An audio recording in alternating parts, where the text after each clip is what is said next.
civilmedia.mk. Слободно, независно, отворено. Добар ден на сите.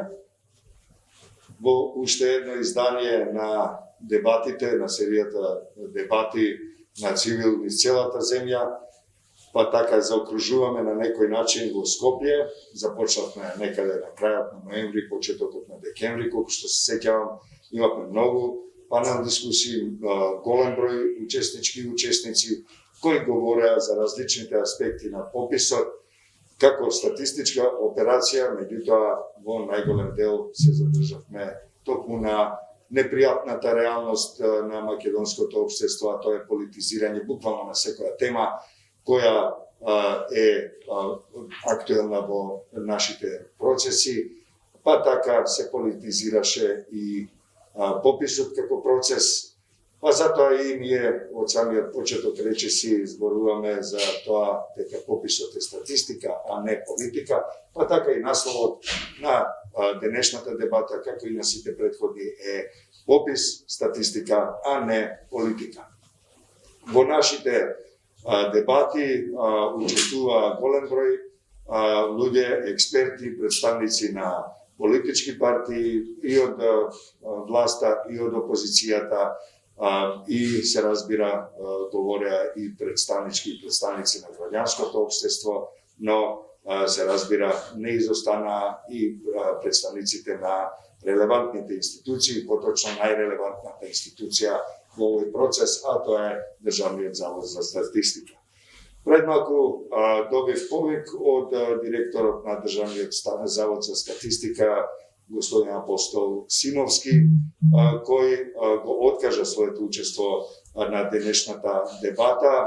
Се разбира од разбирливи причини, затоа што имаме една нова ситуација од вчера, од самитот на двајцата лидери на најголемите политички партии во земјата, а тоа се разбира доведе до ситуација во која директорот на ДЗС не би имал, додека не се разреши и законски оваа ситуација, не би имал многу што да додаде, освен она што го има кажано веќе претходно, дека пописот е статистичка операција, и објаснуваше на низа настани на Цивил токму тие професионални и статистички димензии на пописот, но тоа не значи дека вчерашниот договор меѓу лидерите на најголемите политички партии, господата Заев и Мицкоски, дека нашата дебата треба да престане. Туку напротив, може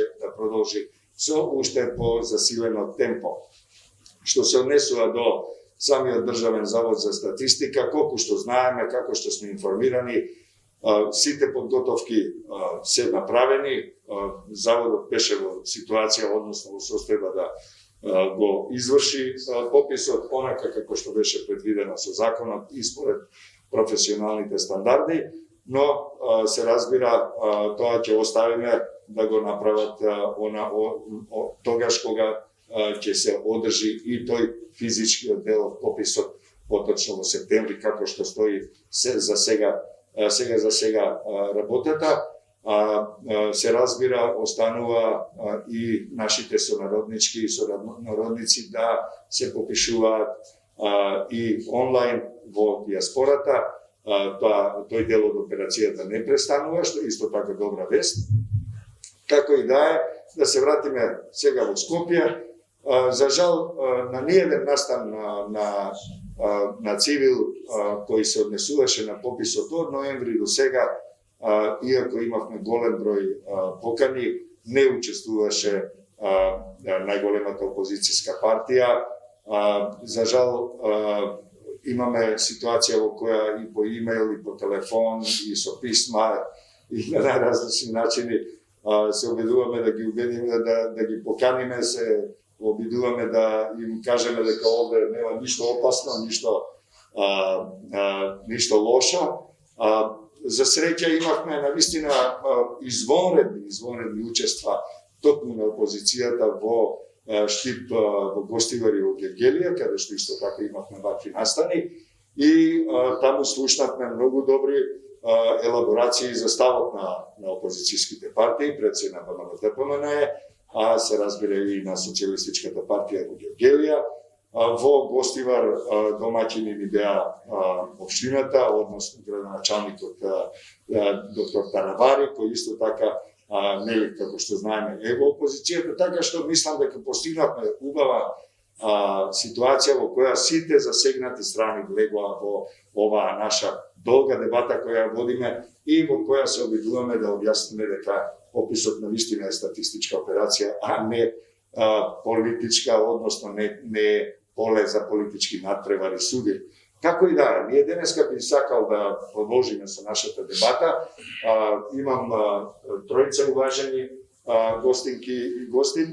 Тоа е господја Славјанка Петровска, пратеничка од редовите на СДСМ во нашиот парламент, професорката Мирјана Најчевска, која е онлайн и која ќе зборува, ќе ја поканам да зборува веднаш по господја Петровска, и господин Љупчо Зиков, експерт за економија, стопанство и се разбира главен уредник на престижното списание Капитал. Јас би почнал прво со прашањето за коментар, господја Петровска. Наистина, имавме многу динамичен период во кој опозицијата на сите можни начини се обидуваше да го дискредитира процесот на пописот, на спроведување на пописот.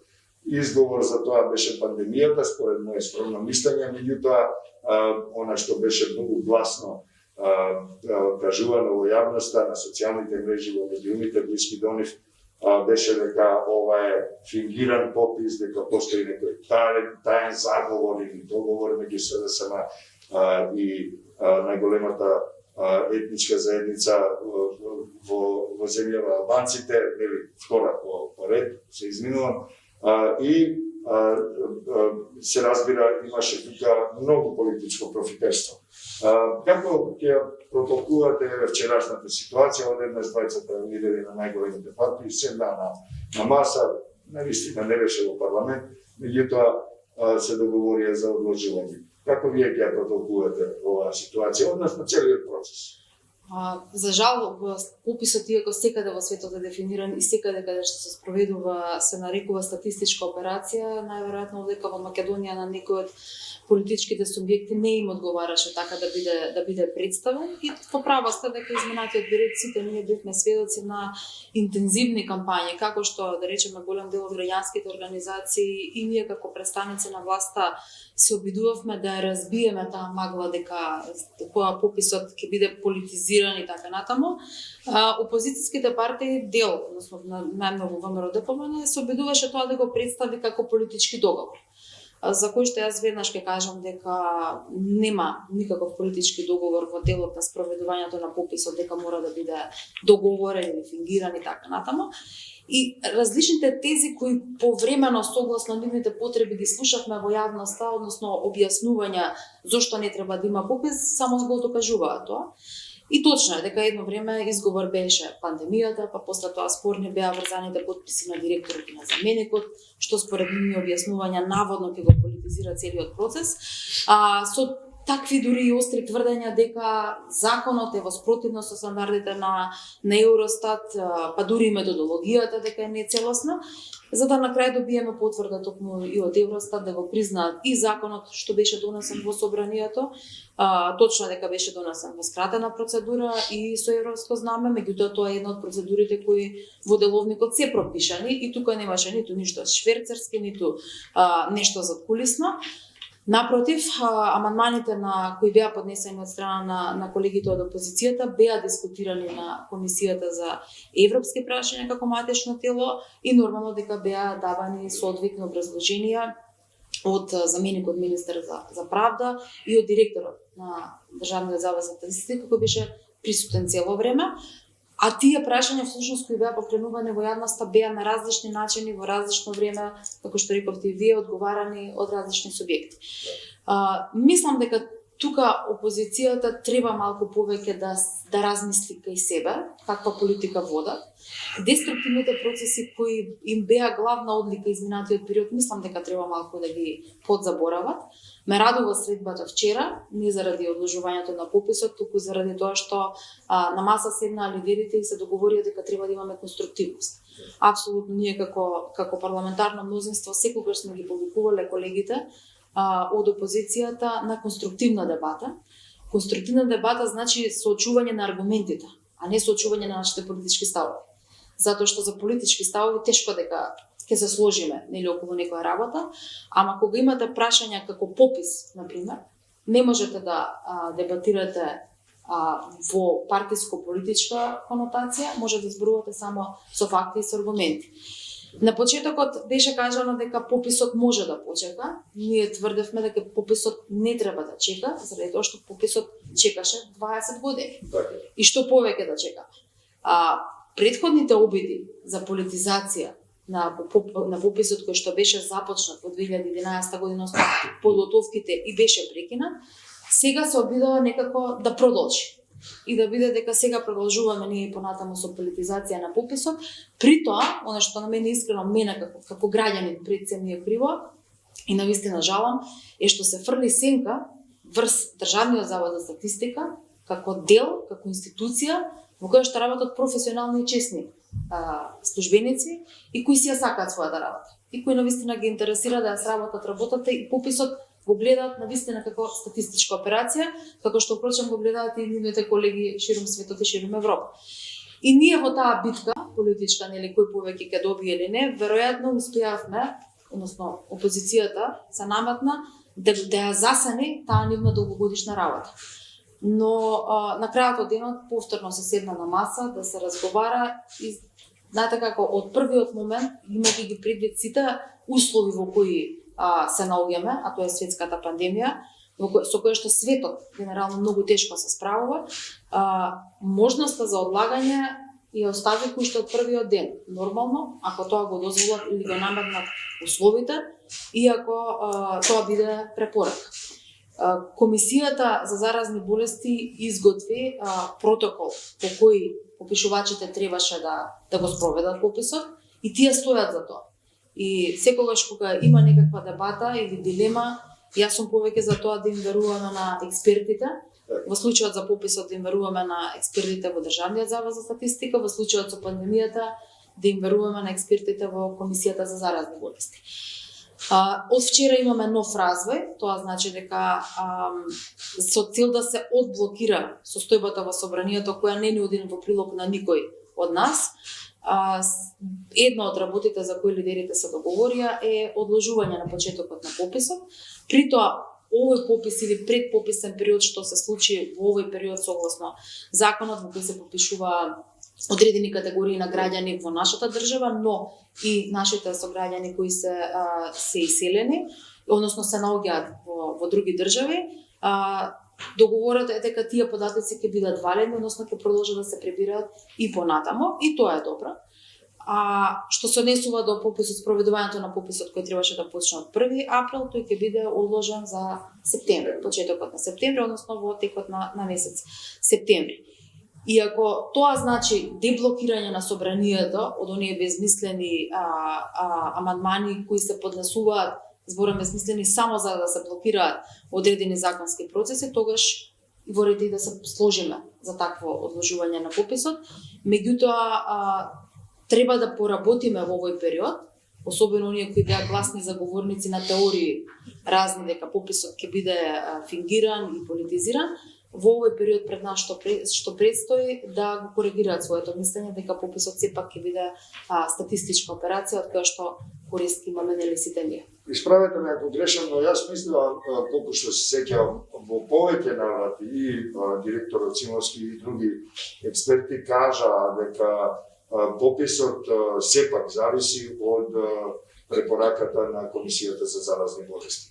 Никогаш не беше 100% или добра и сигурно дека ќе се одржи онака како што беше планирано во законот и дека тоа ќе зависи во крајна линија од здравствената слика на населението. Верувам дека тука некаде во тој теснец се движеше и политичката опозиција, односно оние кои го политизираат целиот процес. Дали мислите дека во овој период кој ни предстои сега, особено затоа што веднаш после пописот треба да има и кампања за локалните избори, кои се поместија за 2-3 недели, за 3 недели, зависно дали ти беше на 3 или 17, дали последиците од оваа инфодемија со која се соочувавме и со која цела планета се соочуваше од почетокот на самата пандемија, но и со деструктивната црната кампања која се одвиваше овие изминати месеци, поврзано и со пописот, меѓутоа и со други политички прашања. Дали ќе имаат парламентарците кои се сега на ред, каде што сте и вие, дали ќе имаат време да ги санираат последиците од овој атак на демократските вредности, на европските вредности, на политичката култура, на позитивна политичка култура. Дали ќе имате време, дали имате некако план, дали сакате да направите нешто како пратенички и пратеници во парламентот, да некако да излеземе од овој црн облак на негативна енергија во парламентот? Апсолутно. Знаете како во собранието го имаме процесот Жан Моне, тој е диалогот кој што е воспоставен помеѓу сите политички партии кои се присутни во парламентот и кои имаат за цел не само да го промениме деловникот заради дорегулирање или слично, меѓутоа повеќе и посуштински по мене имаат за цел малку повеќе да ја развијат културата меѓу нас пратениците. И сега може би ова е премногу храбро што го кажувам како пратеник, ама јас повеќе сакам да бидам самокритична и према себе и према моите колеги, заради тоа што мислам дека затварањето наше, дека ние сме избрани на непосредни избори од страна на граѓаните и оттука ни е правото да правиме се и се што не сме баш во право. Понекогаш треба да сопреме, да застанеме и да видиме дали од политиките кои ги спроведуваме, па ако сакате и начинот на кој се обраќаме во собранието е правилен или не. Мислам дека изминатиот период премногу особено опозицијата беше сместена во своите ровови, водеше некоја рововска битка по мене непотребна, која што не доведе во ваква една ситуација. Престој период, затоа реков овој период што сега ни престои, треба да го искористиме за поголема дебата меѓу нас, за поголемо согледување на состојбите и кога секој од малку од своите цврсти позиции би се повлекол поназад, мислам дека ќе дојдеме до вистинското решение и до компромисот кој што е на добро на граѓаните кои не бираат на крајот крштата, ама и со кои се соочуваме. Ова е навистина храбро. Навикнати сме да гледаме сосема поинаков парламент и поинаква политичка рововска војна, како што вие нарековте. И самата, но да се надеваме дека нешто ќе се помести во овој момент. Јас би сакал доколку е седиште на линија нашата учесничка професорката Милијана Најчевска, која е позната по својот критички став во поглед на сите засегнати во политиката и наша драга авторка која често се појавува и на нашата медиумска платформа. Професорке, дали се слушаме?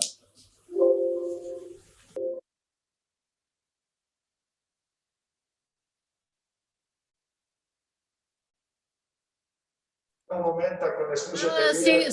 Сега слушам, да. Да. Можете ли да ја прокоментирате новонастанатата ситуација со пописот и да ни дадете ваш поглед на нештата? Колку пописот го исполитизиравме во општеството непотребно, а колку тој требаше да се задржи како статистика? Ете, две прашања во едно, па повелете. Благодарам многу. Значи, да, пописот е одложен, меѓутоа останува прашањето зошто е одложен. Значи, во последниот период се појавија многу расправи, многу аргументи, многу спротиставени мислења за тоа дали треба да има попис, дали не треба да има попис во моментов, каков попис и слично. И сега, навистина, мене лично ми остана крајно нејасно зошто е одложен пописот. Дали е одложен заради ситуацијата со пандемијата, што на извесен начин ми е проблематично, ако видиме на кој начин се однесуваат граѓаните какви се контакти имаат, на кој начин ги почитуваат или не ги почитуваат мерките. Значи, останува навистина едно големо прашање дали баш пописот требаше да се одложи заради тоа што имаме пандемија, затоа што имаме ваков зголемен број на заразени и починати лица и навистина не знам дали тоа е основната причина за одлагање на пописот.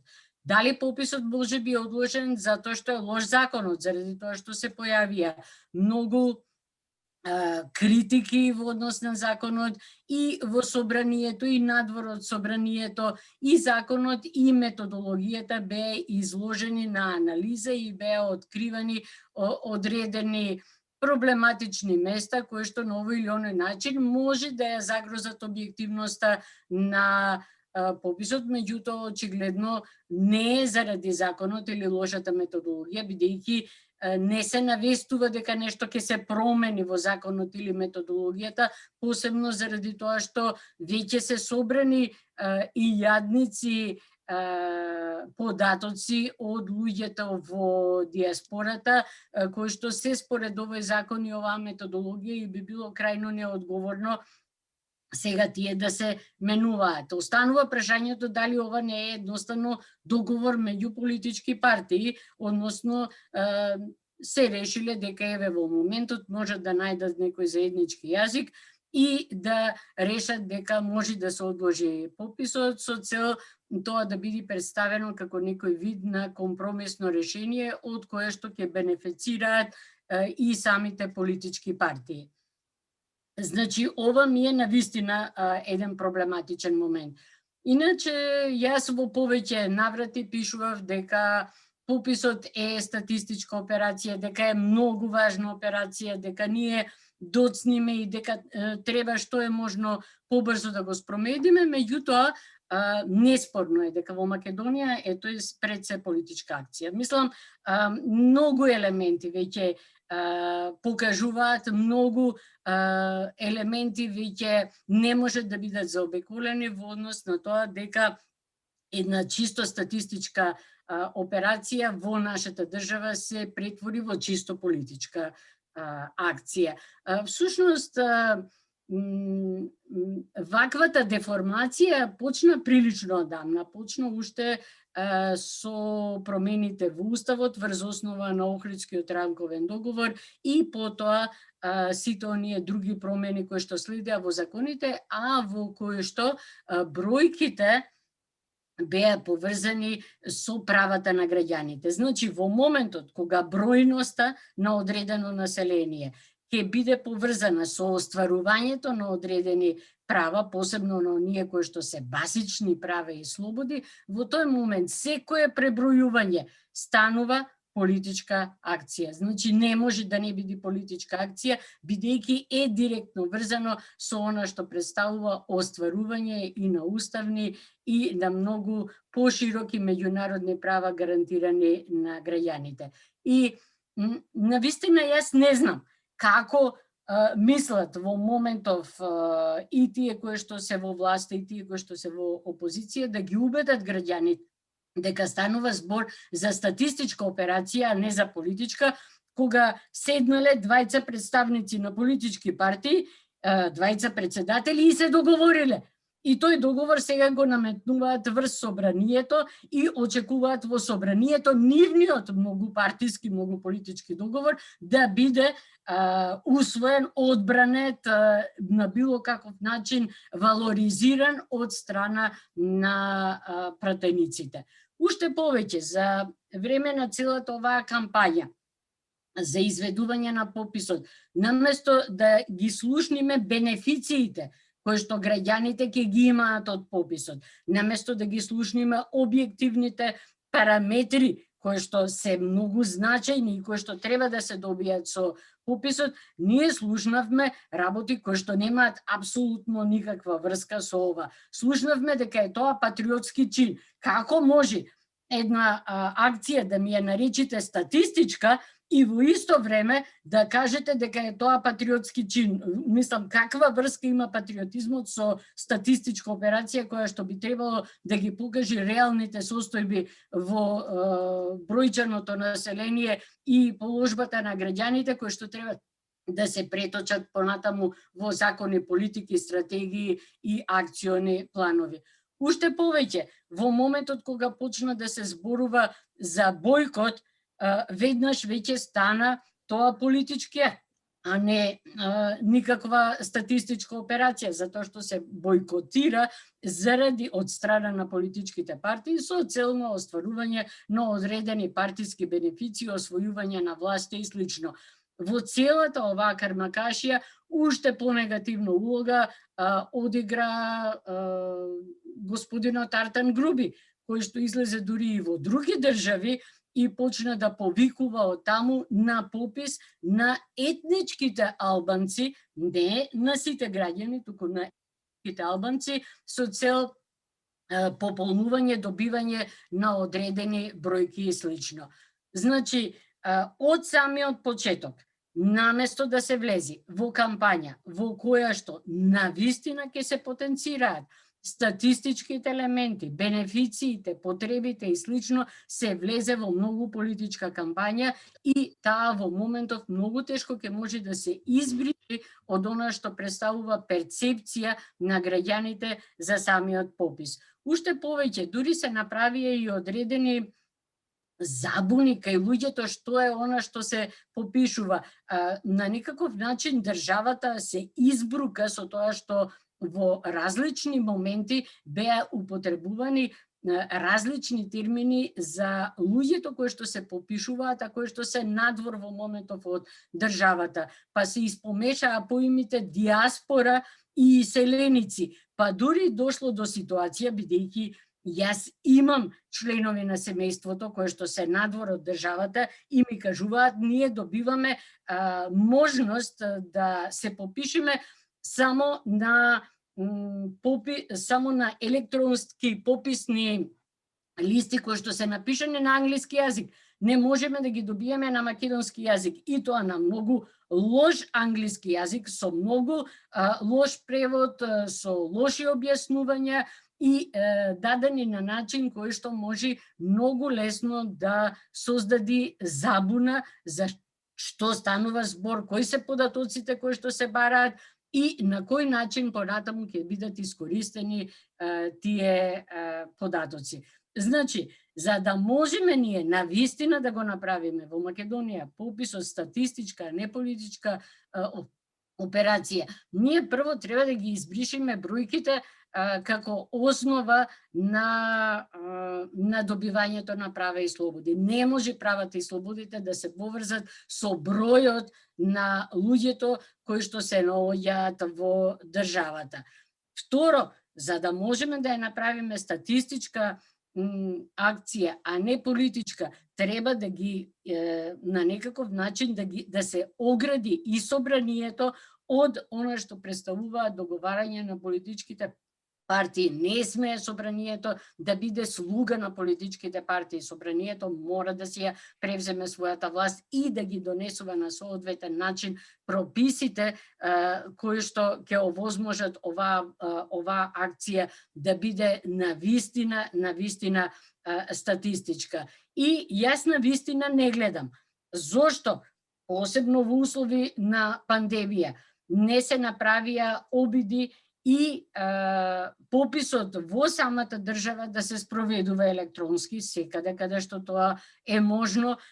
Физичкото спроведување на пописот само да биде на дополнување таму каде што не е возможно да се направи електронско попишување и во секој случај она што го предлага и Евростат, меѓутоа и новите правила за попишување издадени од Европската унија да се врши што е можно повеќе вкрстување на добиените податоци од пописот со базите на податоци кои што на друг начин се создаваат во различните институции на државата. Може би ова ќе биде проблем во Македонија, заради тоа што кај нас имаме навистина голем проблем со базите на податоци кои што постојат во државата, меѓутоа дефинитивно тоа е патот по кој што треба да одиме.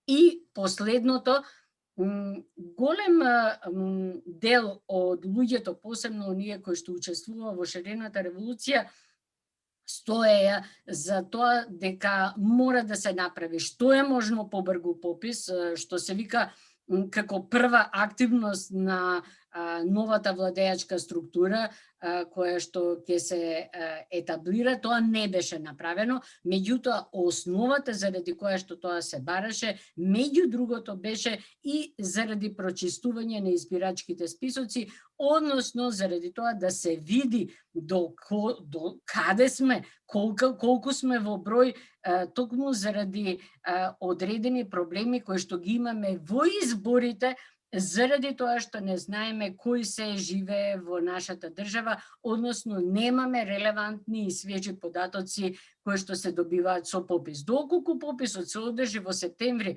нема шанси ниту да се прочистат избирачките списоци, ниту пак да се сменат бројките кои што се употребуваат во изборите, а ние ќе имаме избори веќе во октомври.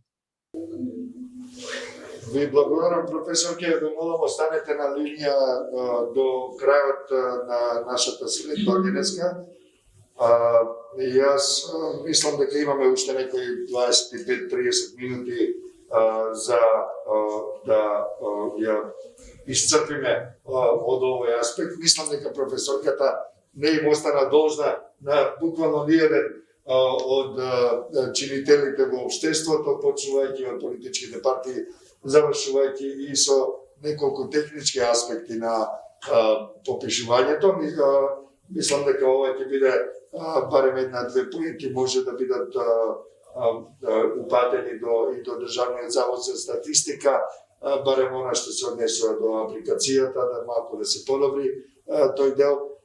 Се разбира, имаше и многу политички пресеци на тоа што се случуваше до сега. Мислам дека и се допреа и прашања кои се однесуваат на самиот парламент, за разбира на владеачката партија.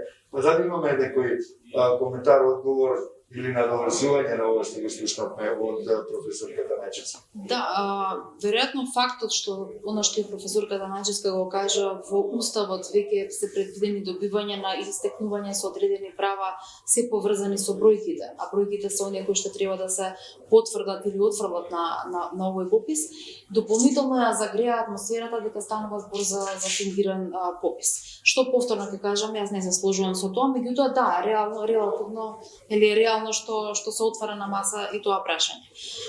Знаете како, менувањето на тој дел од уставот, ако знаеме зошто, како дојдовме до промена на уставот, изметнувањето на бројките во уставот, мислам дека ќе отвори прашање кои ќе наврати политички и временски наназад, за кој што немаме многу време.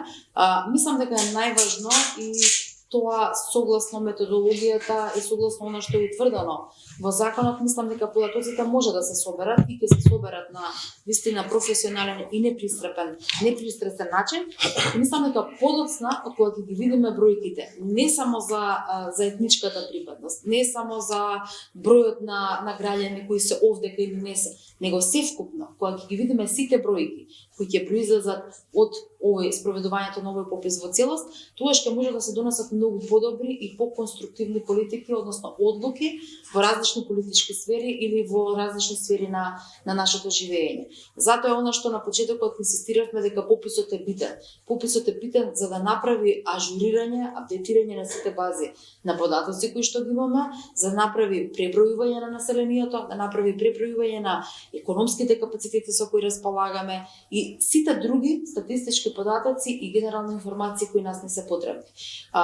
Добрите одлуки и во политиката, и во, ако сакате, и образованието, и во здравството, и во армијата се носат врз основа на факти и на бројки. Дури и организацијата на полицијата, действувањето на полицијата, на Министерството за внатрешни работи се носи врз основа на бројките. Дали ќе има 8 сектори за внатрешни работи, повеќе или помалку, се носат врз основа на бројки. А тие бројки ни се најрелевантни кога го собереме на пописот.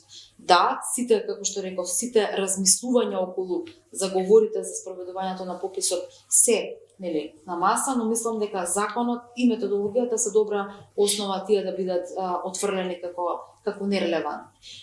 Повторно ќе кажам, одложувањето на пописот не е како што еве сега има и некои коментари веќе во јавноста се појавуваат дали ова уште еден договор помеѓу Заев и Мицковски овој пат за одлагање на пописот како оној во 2011, апсолутно не. Тоа се ниту времето, ниту местото се исти за да можеме да ги спроведуваме, да ги споредуваме. Одлагање на пописот е направено се со цел да не се дополнително вознемири населението, дека се спроведува во време на пандемија и така натаму. И тука апсолутно да, политички договор фактички е постигнат, бидејќи станува збор за договор помеѓу двајца лидери, меѓутоа онаков политички вулгарен договор нема никаков таков договор и мислам дека ова е нешто што треба да биде апострофирано. Во прилог на политичките анализи мора секако да се гледа и на таа димензија од вчерашната средба во која всушност лидерот на политичката ВМРО-ДПМН на некој начин ги напушти буквално сите ставови на партијата, и оние официјалните, и оние што се гледаа на терен, неофицијалните, ама сепак спроведуваните, дека едноставно го признава пописот како статистичка, а не операција во која има некаков заговор. И се разбира, барем по тоа што може да видиме, имаме некои услови да се понадеваме дека ќе се подобри атмосферата во земјата. Во излагањето и на професорката и во вашето излагање слушнавме бројки.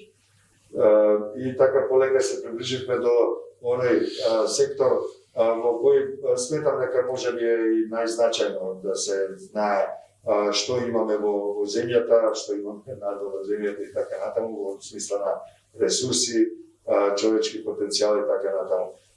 Зиков, што ќе каже главниот уредник на едно списание за финанси, економија, стопанство? Колку е значајно за нашата земја, за општеството, особено за стопанството, да знаеме што имаме, колку е значајно да има попис и колку всушност отсуството на попис 20 години влијае негативно. Дали сепак може да се живее во стопанството, во економијата и без попис? Благодарам, Джавер, на поканата. Многу ми е драго, ти благодарам уште еднаш, многу ми е драго што се дава простор, вака професионално економијата да каже што мисли за оваа работа, бидејќи во месеците на назад малку се збори од економски аспект за пописот, да не се повтарам тука со госпожа Славјанка, со Најчевска, во делот на политиката, само едно ќе кажам дека во 30 години во Македонија како политичарите као да не се свесни за многу битни работи. Едно од можеби најбитните работи со кои оперираат политичарите потоа во своите кампањи е населението. Со кому се обраќаат тие луѓе, значи на кому му праќаат пораки, кому ќе му го разубавуваат животот во следните години на мандатот и така натаму. За жал, македонските политичари, јас сум хроничар на овие 30 години практички, толку време сум и новинар, во медиуми, 20 години со Капитал, не ја сваќаат смислата на постоење на една политичка сцена во една држава. Значи, политичката сцена ниту постои заради нивните кариери или заради нивните поубави животи направени на овој или оној начин. Гледаме што се случуваше наназад, гледаме по судовите денески што се случува, како тие хедонистички уживале во својата политичка професија во овие 30 години. И не сваќаат една работа дека смислата на постоење на политичка сцена, особено во демократија, е да им служат на граѓаните во неколку најважни области. А тоа е животниот стандард, економскиот просперитет, инфраструктурното подобрување на државата како таква, значи во поново време со новите агенди во светот, еколошкиот аспект, зелената енергија и така натаму и така натаму. Сега ја ги наброев неколкуте битни работи за кои е битен попис. Видете сега. Анахроно е и глупаво е да се зборува дека Македонија во моментот располага со податоци од попис направен 92-та, 3-та, 2001 година. А тогаш сме направиле попис врз основа на цела една транзиција од 10 години, од 92 година, каде што имаше се. Значи ние, ако тргнеме дека и тој попис во 2001-втора е направен постконфликтно, значи во услови на политички стрес и така натаму, со можеби не до крај точни податоци, пошто имаше и раселено население и сите тие работи, имаше и внатрешна раселеност, имаше и надворешна раселеност, и од внатре према надвор. Извореден аспект, точно. Значи ние и тој попис прашање е колку ни е релевантен од 2002 година. Втора работа, тој попис во својот аспект на аналитика потоа до денеска, 20 години потоа, оперирал со податоци од раните 90-ти години кога се осамостојувала државата. И тогаш е прашање каква релеванција имал пописот при станување независна држава. Значи ние во целата независност од 30 години имаме два пописа и за двата еве ја кажувам, дали испадне сега дека нели општо мислење е ова, јас моje лично мислење е дека многу малку релеванција има и во двата пописа. Мислам, има дел кој може да се кажува и дека е нерелевантен во тој аспект. Сега за да не фаќаме дебатата во тој дел, нема да навлегувам Тоа се изворени документи кои до сега не се подлабоко, значи во тој дел. И ако тоа го земеме како една логична матрица сега за овие 30 години, ние практички прв пат сериозен попис правиме. Во кој контекст сега го правиме тој попис? Треба да го направиме во услови 20 години потоа, после последниот попис.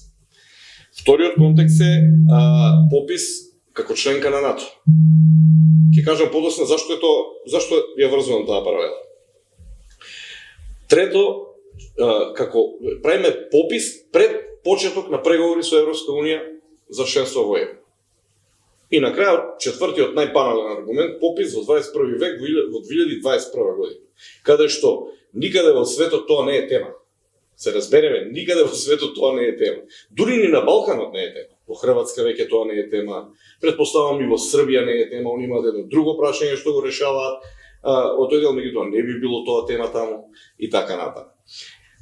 Три за мене клучни постулати на пописот се важни.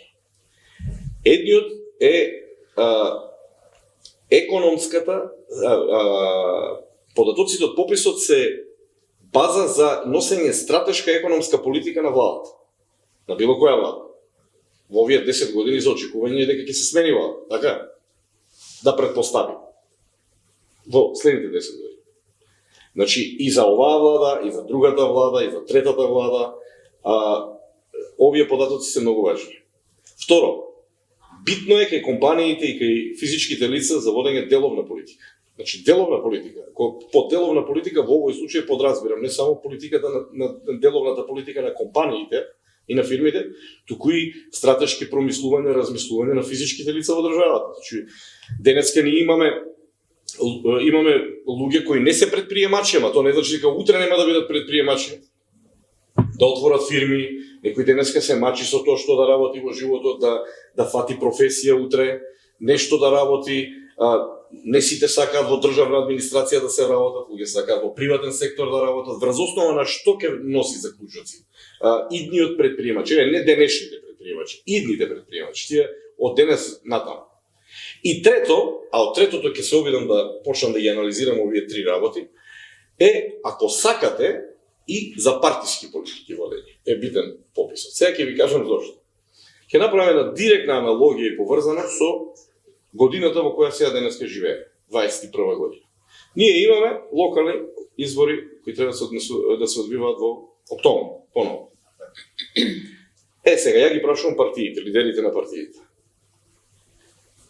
Како ќе ги прават своите политички програми према локалното население? Во делот на економските програми. Најбанално, ќе ветуваат изградба на спортска сала. Еве, ќе земам два града, Штип и Тетово, така? И сега градоначалниците ќе треба да ветат изградба на спортска сала. Со колку гледачи ќе биде таа спортска сала? Значи, треба ли да имаме податок колку луѓе де факто ќе одат на спортски надпревари? Ќе правиме од уметнички дојам ќе правиме спортска сала. Значи на Тетово ќе му треба 25.000 арена. Значи ми ја фаќате поентата на работите. Јас земав еден банален пример, спортска сала. Меѓутоа вие треба да ги направите локалните патишта. За кои луѓе? Општините имаат села. Македонија е позната по напуштени села. Ја и ден денеска се чудам на многу дали градоначалници. Зборувам не само за овие градоначалници, него и за наназад градоначалниците што беа. Ке направи пат. Јас по потекло сум од Штип и знам на пример дека штипските села се иселени. Јас се смеам кога ќе ми кажат дека сега ќе го направиме патот за тоа и тоа село. Во тоа и тоа село живеат 20 старци. Значи, ја банализирам темата, не дека не треба пат да се направи, бидејќи на крајот на денот ќе свртиме тезата, ако направиме пат, па може и ќе се доселат нели луѓе во тоа. Така да два краја има муабетот. Меѓутоа, конкретно за околу пописот многу е битно со што располагаме ние на теренот и така се форматираат економските програми во делот на политичките програми на партиите. Ако партиите не се свесни за тој момент дека им треба ресурс за да ги направат своите политички програми, тогаш како ќе им се обраќаат на своето локално население? Дали ние во октомври во кампањата ќе имаме темата на кампањата ќе биде го продадовте името на Грција, не ги решивте проблемите со Бугарија и пак на тие две-три теми ќе се водиме цело време. Значи, нашите граѓани на локално ниво очекуваат да им се обратите, да ми се обрати политичката сцена со проекти. Меѓутоа тие проекти треба да бидат паметно одбрани. Треба да врз основа на статистички податоци. Второто ниво е деловни политики на компании. Зошто е битен пописот? Кога една компанија инвестира во нов погон на домашниот пазар, таа мора да знае колку луѓе фактички е потенцијалниот пазар на компанијата. Од тоа се мери, како велат, market share. Значи, утре компаниите се надпреваруваат меѓу себе според пазарната присутност на... Еве и сега имате вие во Македонија компании кои работат за домашен пазар, да речеме, во тој дел. Која е добра, која е лоша компанија?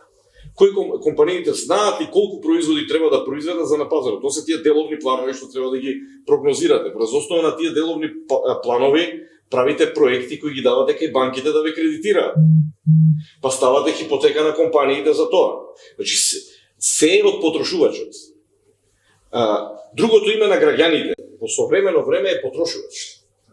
Ние освен што треба да си ги преброиме граѓаните како такви, ние треба да си ги преброиме потрошувачите.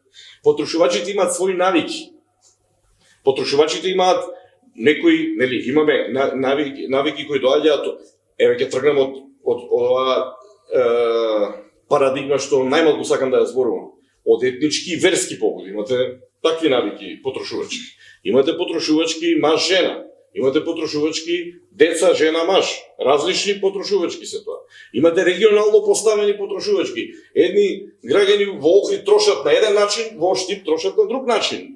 Други приоритети имаат во тоа. Компаниите значи, затоа е пописот статистичка операција. Заради тоа што тој е ресурс во рацете на компанијата каде што многуте компании во Македонија го билдаат бруто општествениот производ, GDP-то на економијата. Значи, тој аспект никој не го анализира и не го размислува дека многу 80%, јас сум ги гледал тие прашањата во прашалниците, 80% од прашањата во прашалниците за пописот во суштина директно или индиректно помагаат на економско-општествената сцена, значи економската сцена, социјалната сцена во Македонија. Третиот аспект, што е првиот што го кажав, е носење на државни економски стратешки политики. Знаете што ќе ви кажам? Пописот ние, еве хипотетички, што нели нормално дека не веруваме и да не го направиме оваа година пописот, пак да се истепаат, условно речено, политичките партии, ние пописот ќе мора да го направиме и тоа ќе биде најголем срам за државата кој ќе треба да го правиме под притисок на Европска унија. Хипотетички, на пример, да претпоставиме дека годинава во еден дел од годината, 21 или почетокот на 22 ќе добиеме датум за преговори со Европска унија и ќе почнеме да преговараме. Преговорите знаете како е, отварате глава, таа глава е придружена со фондови, па ви даваат предпристапни фондови и така натаму. Па нема да ни ги дадат предпристапните фондови додека не се преброени. Значи и од таму од буџетот треба некој да извади пари и тие се даваат пер капита, не се даваат тие на ајде да дадеме на Република Северна Македонија, секи дадеме толку и толку милиарди. Значи тоа се прави врз основа на пер капита. И ја гледаме, мала дигресија ќе направам со вакцините. Гледате каков е проблемот со вакцините. Маркет проблемот со вакцините од позади, сега да седнете искрено да ни каже некој вака на пазарот што се случува во моментот, ќе видите дека ние имаме проблем со тоа што нас или не можат да не пребројат компаниите од надвор, или сме премногу мали, ама не знаеме колку сме, за полесен пристап, нели да имаме. Затоа ни е тежок пристапот до вакцините. Ова е за чисто како нешто мое размислување зашто се настана тој проблем. Што значи сега тоа? Значи државата не може да води стратешка економска политики со проекти во разни сектори, да може да ги пласира како нешто што треба утре да го isfinansira, значи да го подржи во тој дел. Како ќе го дефинираме регионалниот економски развој? Или оно што го викаме ЛЕРМ, локална економска реформа, например. Како би се тоа дефинирало кога ние не знаеме колку луѓе де факто дневно живеат во градовите, во селата? Како ќе дефинираме колкав е земјоделскиот потенцијал на Македонија? Еден индикатор што го покажува земјоделскиот потенцијал е расположливо земјиште. Добро, тоа го знаеме. По хектари, квадратури и така натаму. Дури да речеме можеме и да видиме што е обработено, што не е обработено. Сега има дронови, можеме да снимаме и сето тоа да го видиме. Меѓутоа, не знаеме најклучна работа. Колку луѓе потенцијално може да работат на земја во Македонија. Ние таков податок, внимавајте, ние оперираме со, ако не се лажам сега, со резерва кажано, над 75.000 земјоделски семејства имало во Македонија. Мислам дека е тој податок. Знаете од кога е тој податок? Тој е стар податок, ајде да речеме дека ја ажурирале некој, меѓутоа, знаете, имате денеска и така наречени натурализирани земјоделци, кои земјоделци со сила станале, врз основа на некои субвенции што ги добивали државно земјиште што изнајмувале. Тоа не значи дека се тоа земјоделци.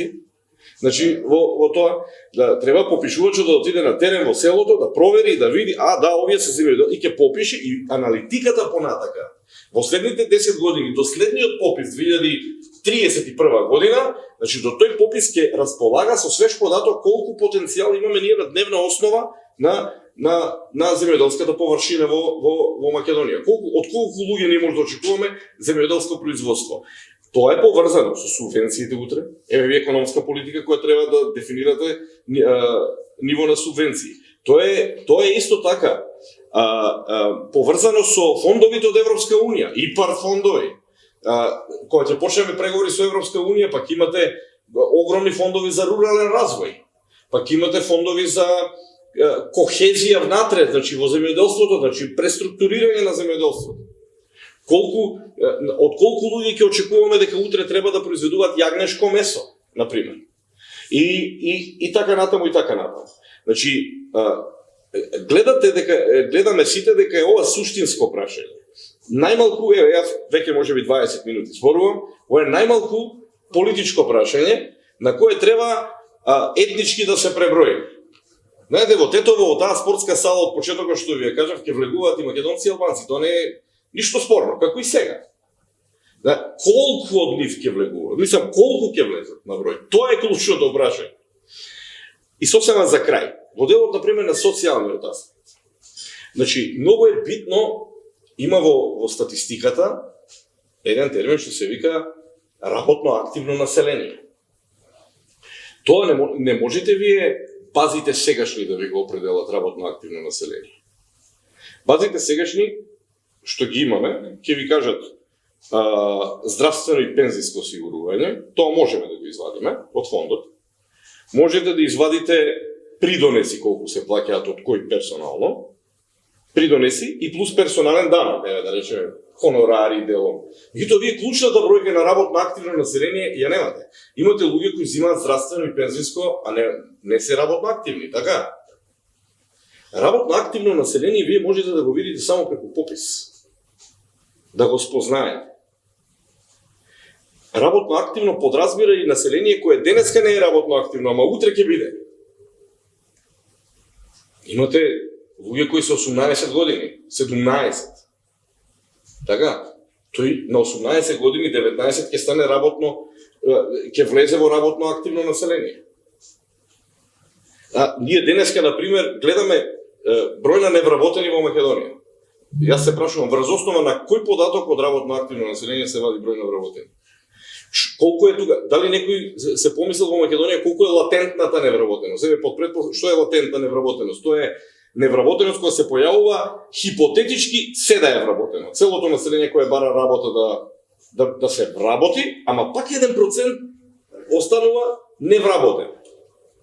Ние такви податоци кај нас не вадиме. Зашто? Па нема база, нема од што да ги извадиме тие податоци. Значи, а тие се многу важни податоци понатака во креирањето на економските политики, на платформите економски, ако сакате еве пак да завршам со тоа, и на платформите на политичките партии. Тие утре треба да излезат на избори. Од тука, нашите партиски програми по политичките партии што ги гледаме за време избори се празни. Тие луѓе и не можат ни да напишат врз нешто. Може тоа да биде список на желби, да, во ред. Спортски сали ние може да насадиме сега во сите градови. Меѓутоа, дали ако направите, еве на пример спортска сала во Крушево, дали е тоа целисходен проект, се прашува. Уште ако ставите со 5000 публика да има трибини. Значи, во тоа. Значи, ама имате такви џабери случаи во наредни 30 години, што беше тоа 150 спортски сали во Македонија? Мислам, чекайте бе луѓе, 150 спортски сали. И така натаму, значи во тоа. Ете, благодарам. Благодарам. Јас би сакам да го поздравам Дескот на Цивил, тука присутен, и да кажам дека навистина вредеше да бидеме трпеливи и да го добиеме Зиков барем на оваа панел дискусија. Ти благодарам за исцрпното економско гледање на нештата. И се разбира некаде пред крајот на ова наше денешно дружење кое е изворено важно. Јас се надевам дека и професорката Нечевска се уште во мене. Да, и би сакала да се вклучам. Да, ве молам. Да. Повелете, дали имате коментар на овој дел? Да, јас секогаш имам коментар за се, нели? Значи, прво би сакала да кажам дека проблемот е во власта и за начинот на гледање на пописот и за тоа зашто се доведуваме во оваа ситуација сега да треба да се одлага пописот. Значи, ако се пропушти моментот кога требало да се направи попис, потоа секоја ново настаната лоша ситуација е одговорност на власта. Значи, со тоа што не е направен пописот како прва, како промптна работа на почетокот на превземање на власта од оваа владеачка структура, всушност самата позиција се довела до оваа ситуација. Второ, ако граѓаните гледаат на пописот како на политички чин, нема да се добијат добри бројки, нема да се добие фактичка ситуација. А граѓаните го гледаат во моментот пописот како политички чин. Прво, заради тоа што минатиот попис беше прекинат од политички причини. Второ, затоа што во својот настап политичарите го представуваат како политички чин. И потоа викаат, може да се лажира пописот. Да, може да се лажира. Доколку граѓаните не гледаат корист во него, доколку го гледаат како чин на политиката, тие и ќе посакаат и ќе најдат начини како да го лажираат. И би сакала само два елементи да адресирам од она што го кажа господинот Зиков. Не е точно дека нема проблеми со пописите во светот. Например, има во многу голем број држави голем проблем од аспект на прашањето дали во пописите да се вклучат или да не се вклучат прашања поврзани со расата. И тоа е многу актуелно прашање, затоа многу се разговара и се бараат прагматични решенија како да се надминат проблемите кои што се поврзани со ова прашање. И на вистина не би сакала граѓаните да ги сведиме на потрошувачи. Благодарам. Не, добро, околу потрошувачите да се дообјаснам, значи, во политичка смисла граѓанинот е граѓанин, во економска смисла, тој дел го кажував кога кажував деловната политика на компаниите. Знаете, компанија која прави стратегија и план за освојување на пазар, таа гледа потрошувачи. И од тој аспект гледано, пописот е многу важен за компаниите. Сигурно дека индиректно граѓаните можеби не го чувствуваат тоа како тема, меѓутоа како основач на бизнис, како инвеститорот и како тоа го чувствува како битен момент. Да, добро беше да се слушне сепак и од аспект на оние кои располагаат со моќта на парите, нели, кои сакаат да ги вклучат во тековите, односно во оптек своите средства, како се гледа на тоа. Добро е и на крајот на криштата сите мораме да се соочиме со фактот на тоа дека живееме во едно потрошувачко општество, колку и да сакаме тоа да го признаеме или не, колку и да ни се допаѓа тоа или не, или колку и да сме зависни како потрошувачи или не. Јас би сакал да ја дадам простор и на господја Петровска, која чувствувам дека на некој начин или директно или индиректно, или од позицијата која ја изазема, има зошто да ја прашаме што мислите вие. Дали власта можеше веднаш да направи попис само што се смени власта во 2016, односно 17, кога беше формирана и првата влада, и се разбира колку има вистина во тоа дека секоја власт е виновна за се, дури и тогаш кога не е виновна. Не, апсолутно, власт е власт за да биде виновна. Така е. Меѓутоа, ајде малку да бидеме разумни и јас многу повеќе сакам, особено во овој период, да бидам попрагматична и не сакам да се враќам на тоа што се случувало наназад, затоа што сите бевме сведоци на начинот на кој што живеевме во режим и во заробена држава. Ама ќе мора да се потсетиме заради тоа што ова прашање не затоа што професорката го спомна, меѓутоа реално и многу често во јавноста беше адресирано зошто веднаш не направивте попис и еве са хронолошки да се вратиме назад. 27 април 2017. Мислам дека доволно говори самото тоа. Целиот свет, целиот демократски свет беше ужасно од тоа што се случи на нашата држава во собрание, во институција која треба да биде храмот на демократијата. 2017 година, за жал, со одложување заради тактизирања и така натаму и рефлексија на заробената држава и заробените институции, власта не можеше, владата тогашна да биде формирана во оној разумен рок, нели, согласно уставот, туку тој беше пролонгиран се до 27 април, така натаму. Некаде средината на годината веќе имавме новата влада предводена од Социјалдемократскиот сојуз на Македонија. Наредната година веќе го имавме референдумот. Да. Годината после тоа ги имавме претседателските избори. Годината после тоа имавме предвремени парламентарни избори. Сега кажете кога? Да, се сложувам дека и тоа се сложуваме сите дека пописот ни е битен и требаше да се спроведе најбрзо што може. Но сметавме дека 2020 година, односно сега веќе 2021, е најсоодветниот термин кога институциите ќе бидат ослободени во своите агенди од другите активности. Затоа што, да не забораваме, кога имаме избори и кога имаме референдум, како политичка операција, многу институции се вклучени во тие процеси. Не е само Државната изборна комисија, вие тоа како цивил многу добро, подобри од мене го знаете. Сите ресурси се ставаат во функција на изборите, затоа што изборите сите ние ги сметаме без разлика дали излегуваме, настапуваме како кандидати за нешто или како гласачи, ги сметаме за битен чекор, заради тоа што на тој начин ги контролираме институциите сега, ако зборуваме од аспект на граѓани. Така што за една власт која наследила разрушена држава, заробена држава, институции кои, внимавајте, не е тоа моја оценка.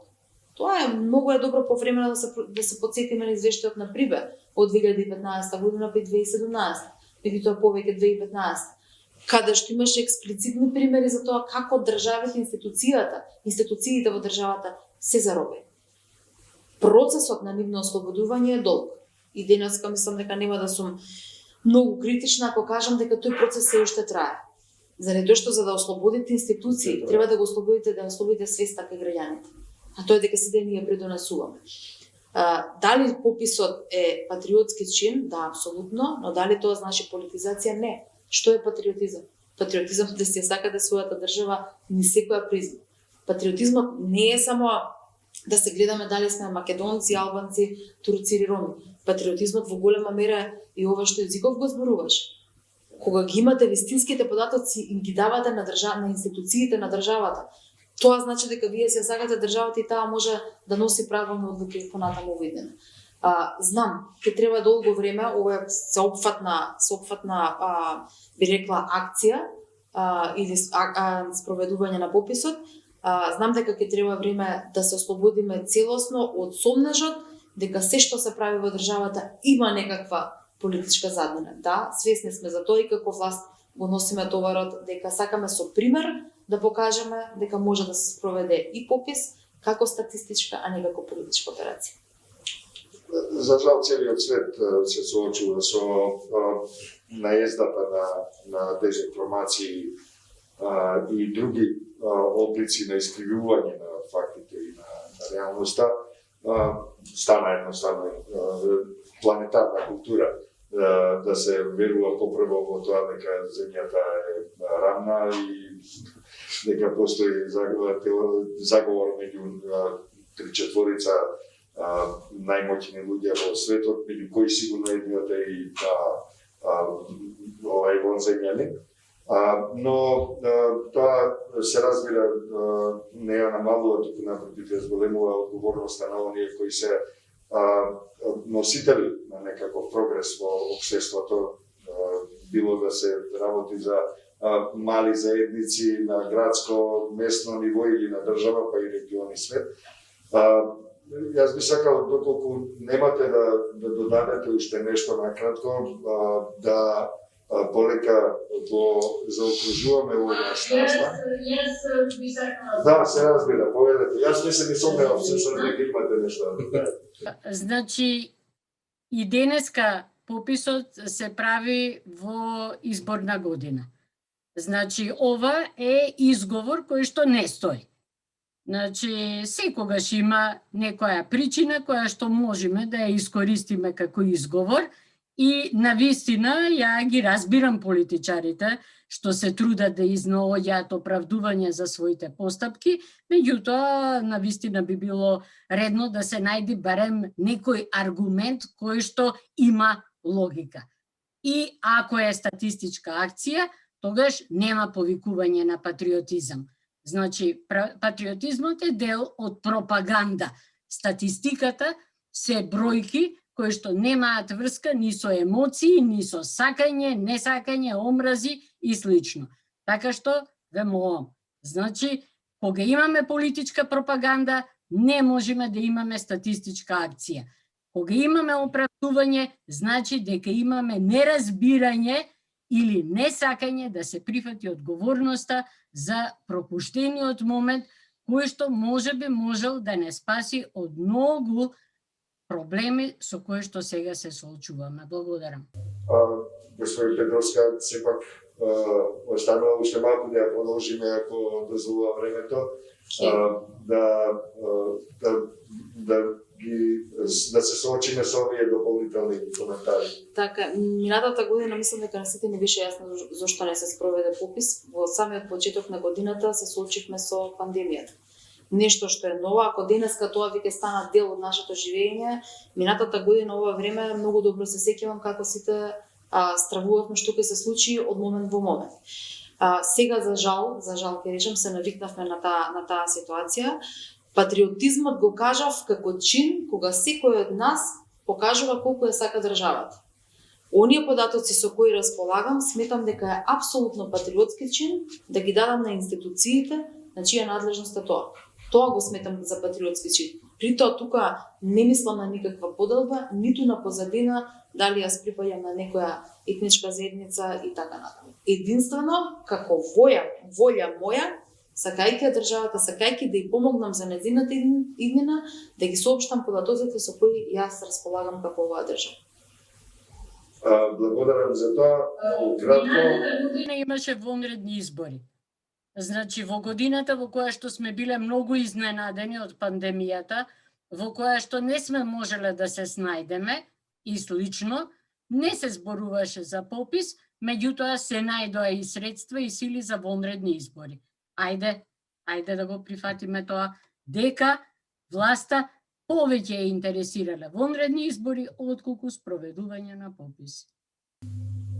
Вонредните избори не беа волја на власта, тие беа дел од политички договор со опозиција. Не може вонредни избори да се распишат без власта тоа да го сака, ве молам. Не реков јас да го сака, јас само реков дека... Добро, да оставиме тука. Повикани беа изборите во 2019 година, а инсистирање на опозицијата беа одложувани и дури во јули се спроведе пописот. Сепак Так, и да не заборавиме за ситуацијата во која што собранието се најде, бидејќи тогаш веќе изборите беа распишани и многу добро сите сме свесни за опасностите со кои се соочивме со вонредните состојби, се со цел да може државата да функционира во време и кога не може да се спроведат изборите, односно се одложува, а во време кога беа неопходни заради измена на законските прописи, се со цел да се соочиме подобро со пандемијата. И се прашувам дали една техничка влада ќе можеше лани да спроведе попис. Тешко. Добро, живо се сеќавам на тоа како изгледаше една техничка влада, во која некој шеф ли беше како се Наке Чулев. Може ли само накратко да го слушнеме гласот на економијата и тука некаде да заокружиме, иако се разбира со сето уважување и на аргументите кои говорат за евентуални пропусти на сите нивоа, вклучително и на власта и на институциите и на општеството. Зиков? Џабер, сосема за крај, како некаков тип на заклучок. Зошто немало попис до сега? Можевме да видиме и од пред 8-9 години кога почна попис па го откажа, од причини до кои до денеска релевантни причини немам слушнато за тоа зошто беше откажан тој попис. Заговор. Да, залудно потрошени пари, меѓутоа ми укажува тоа на индикација дека политичарите тоа на почетокот, ја што го кажа преге во мојот дел од обраќањето, тоа е неодговорност на политичките елити, значи секогаш не можете вие пописот да го сведете исклучиво на етничко гледање на работиве. И денеска ни е тоа кој е. Зошто немало попис до денеска и денеска ги гледаме истите причини. Потпуно истите причини, со тоа што денеска имаме малку како да ви кажам, по-достоинствено, според мене сега, гледано, по-достоинствено комплетирање на процедурата, ако сакате и овој политички договор вчера што беше направен. Не е убаво такви политички договори да се прават, особено не надвор од парламентот, нели во тој дел, но знаете што ова е Македонија. Значи Македонија сите работи во клубот на пратеници ги решила во овие 20-30 години, така да и оваа работа ја решила таму. И на бензински пумпи, да. Меѓутоа битно е за се што беше кажано и од моја страна, битно е да се направи тој попис. Гледам дека има една маршрута сега за одење во тој дел. Не ми се допаѓаат овие етнички аспекти, помалку силување на процесот преку тоа, нели, на етнички начин како треба да се попишеме, особено во делот на албанскиот корпус на политички партии што го прави. Тоа не е во ред, не е ни фер. На крајот на денот веројатно не е ни законски, сега не сум јас тој да толкувам колку е тоа законски или не. Што се бара, Предпоставувам дека тој политички процес сега што ќе се одвива, еве да речеме од денеска натаму, дека ќе го реши и тој аспект на работиве и дека ние ќе добиеме во една убава атмосфера попис. Попис кој мора да биде поддржан од сите структури во македонското општество. Знаете, попис не поддржан од еден слој на граѓаните е нерелевантен попис. Значи џабе сте го направиле. Значи во тоа, значи мора сите да се попишат за да знаеме колку е тој аспект. Ја на крај само со уште една парадигма ќе завршам. Знаете, многу е битно пак да се вратам на тие економски аспекти на работите. Во светот делот на економијата врзана со пописот се мери пер капита. Тоа е зборот, значи пер капита. И кога бруто општествен производ мерите, го мерите во тотал цифра, ама го мерите и пер капита, за да извлечете милион заклучоци како треба да се одвива економијата понатаму. Дали да се задолжите, дали да се подпрете исклучиво на сопствените сили, дали ќе чекате подобри времења, дали ќе пропаѓате во сиромаштија, дали ќе чумаеме во безидејност и без перспектива и така натаму и така натаму. Во Македонија имате луѓе кои се пријавиле во Заводот за вработување да се вработат, меѓутоа тоа е помалиот број, поголемиот број имате луѓе кои како чадор стојат од озгора, се работно способни, ама има некои не се пријавуваат во Заводот за вработување. Знаете зашто? Едноставно наследиле од транзицијата македонска од 90-тите години милион евра. И тие генерации сега пораснали и викат зашо ја ќе работам. Сега јас ќе возам ауто, ќе живеам, ќе ги трошам парите од дедови и не се пријавувам во Заводот за вработување за работа. Што правиме? И тој е работоспособен. Него системот мора да го препознае. Значи, затоа е битен пописот. Јас сега кажам банална ствар на крајот, меѓутоа, знаете колку вакви работи има за кој е важен пописот во Република Северна Македонија. Благодарам, Зиков, за ова за окружување.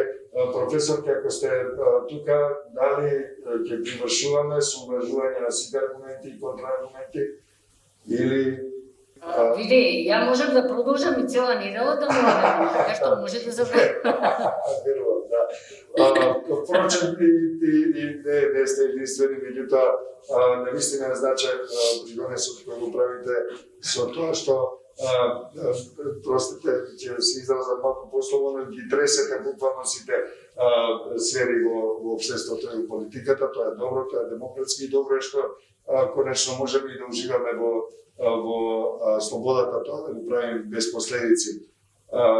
Господин Петровски, исто така и вам ви благодарам за учеството, имајќи ја предвид и вашата набиена агенда, особено овој деликатен момент после договорот. Колега, ако можам така да кажам, Зиков, фала многу за учеството, за овој жив, пластичен поглед на нештата кои не секогаш барем на оние што ги нарекуваме активисти за човекови права не им се допаѓа тој вокабулар, но реалноста е брутална и така како што е на сите што беа со нас, а секако и оние што ќе го гледаат после тоа овој наш настан. Им благодарам за вниманието, за добрите коментари. Останете со Цивил медија, останете со Цивил и се разбира, бидете Цивил. civilmedia.mk. Слободно, независно, отворено.